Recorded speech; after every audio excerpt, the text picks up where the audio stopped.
हमारे नीति नियंताओं ने शिक्षा के प्रसार और रोजगार के अवसर जुटाने के लिए क्या किया? ये सवाल पूछा जाए तो एक ही जवाब होगा, भ्रमजाल, चमक दमक, दिखावा और आडंबर। इसके अलावा ज्यादा कुछ नहीं। कभी स्कूली स्तर पर मातृभाषा में पढ़ाई, कभी रोजगार परक शिक्षा, तो कभी शिक्षण संस्थाओं की गुणवत्ता पर निगाह रखने के लिए नियामक संस्थाओं के गठन की बात। शिक्षा को लेकर समय समय पर घोषित की जाने वाली सरकारों की नीति को देखकर एक बार तो ये लगता है कि अब शिक्षा का मकसद महज रोजगार मिलना नहीं बल्कि संस्कारित पीढ़ी का निर्माण भी होगा।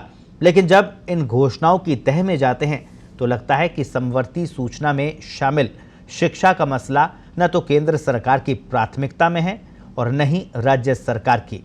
आखिर कैसे, देखिए इस खास रिपोर्ट में।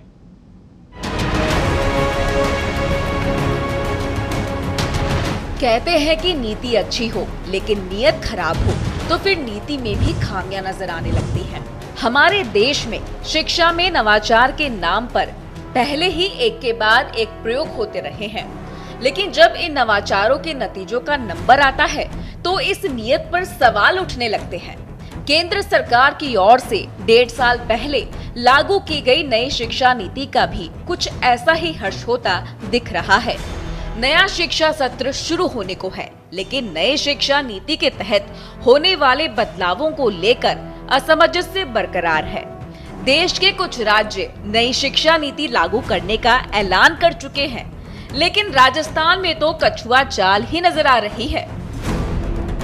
नई शिक्षा नीति में स्कूल शिक्षा से लेकर उच्च शिक्षा तक के पाठ्यक्रम के साथ साथ शिक्षण व्यवस्थाएं में कई बदलावों की बात कही गई है, लेकिन पिछले 2 साल में कोरोना संक्रमण के दौरान पहले ही शिक्षण संस्थाएं अधिकांश समय बंद रही है। इस अवधि में खास तौर में वे बच्चे ज्यादा प्रभावित हुए हैं जिन्हें स्कूल में दाखिले की उम्र में भी घरों में ही रहना पड़ा। राजस्थान में शिक्षा नीति को लेकर कमेटियां तो खूब बनी हैं, लेकिन इनकी रिपोर्ट अभी तक धूल ही खाती दिख रही है। नई शिक्षा नीति कैसे और कब लागू होगी, इस बारे में अभी कोई कुछ कहने की स्थिति में नहीं है। आपको ग्राफिक्स के जरिए समझाते हैं कि नई शिक्षा नीति में क्या बड़े बदलाव प्रस्तावित थे। 3 से 6 साल के बच्चों के लिए प्री प्राइमरी शिक्षा होगी। अंग्रेजी हिंदी के साथ मातृभाषा में भी पढ़ाई होगी।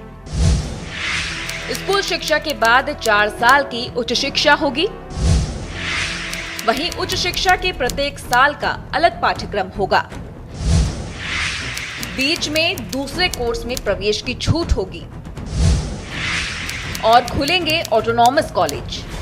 नई शिक्षा की नई नई बातें यूं तो काफी लुभावनी लगती हैं, लेकिन शिक्षा के क्षेत्र में राजस्थान में जो कुछ हो रहा है उसकी भी आपको वानगी बता देते हैं। स्कूल शिक्षा से लेकर उच्च शिक्षा तक कमोबेश एक जैसे हाल है। स्कूल शिक्षा की बात करें तो गांव में आज स्कूल तो हैं, लेकिन शिक्षक नदारद है। हैरत की बात तो ये है कि एक तरफ शिक्षकों की कमी की शिकायत है, वहीं दूसरी ओर शिक्षा विभाग में तैनात 35,000 से ज्यादा शिक्षक पढ़ाने के बजाय दूसरे विभागों में सेवाएं दे रहे थे।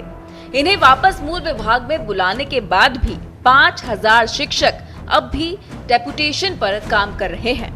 ये तो थी स्कूल शिक्षा की वानगी। उच्च शिक्षा के तो हालात ऐसे हैं कि विश्वविद्यालयों तक के अपने भवन नहीं बन पाए हैं। प्रदेश में बेहतर उच्च शिक्षा का सपना देखने वाले विद्यार्थियों की उम्मीद अभी जुगाड़ के भंवरजाल में ही फंसी हुई है। हैरत की बात तो ये है कि सरकार ने पिछले 3 साल में 191 राज्य महाविद्यालय खोलने की घोषणा तो कर दी, लेकिन इनके धरातल की नींव ही खोखली है। नए कॉलेज कहीं सरकारी स्कूलों में तो कहीं हॉस्टल में संचालित हो रहे हैं। आइए ग्राफिक्स के जरिए समझिए राजस्थान में उच्च शिक्षा की इस चिंताजनक तस्वीर को। पिछले 3 साल में 191 कॉलेज खुले, 155 कॉलेज शुरू हुए, वहीं 50 भवन निर्माण के लिए बजट ही नहीं, 68-20% ही काम पूरा हुआ है और 3 विश्वविद्यालयों के भवन ही नहीं हैं। स्कूल व कॉलेज खोलना सरकार की मजबूरी है, क्योंकि जनप्रतिनिधियों का दबाव रहता है, लेकिन थोथी घोषणाएं कर सरकारें युवाओं का कैसा भविष्य बनाना चाहती है, ये समझ से बाहर है। ये चिंता इसलिए भी है कि सरकार के तमाम दावों के बावजूद राजस्थान में बेरोजगारों की फौज बढ़ती ही जा रही है। फरवरी 2022 में तो राजस्थान में बेरोजगारी दर 32.3% तक पहुंच गई, यानी काम के इच्छुक हर 1000 में से 323 लोगों को रोजगार नहीं मिल पाया। सेक्टर फॉर मॉनिटरिंग इकोनॉमी की ओर से जारी किए गए ताजा आंकड़ों के मुताबिक राजस्थान में सबसे अधिक बेरोजगारी दर बढ़ी है, जबकि मध्य प्रदेश और छत्तीसगढ़ रोजगार देने में सबसे आगे है। देखा जाए तो बढ़ती बेरोजगारी का बड़ा कारण भी शिक्षा नीति के प्रावधानों को लागू करने में ढिलाई ही है।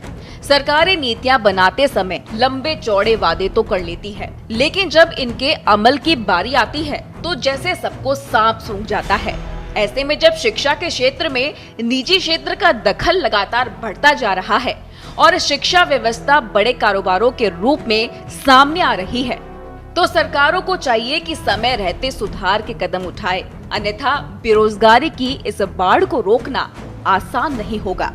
स्पेशल रिपोर्ट, पत्रिका टीवी।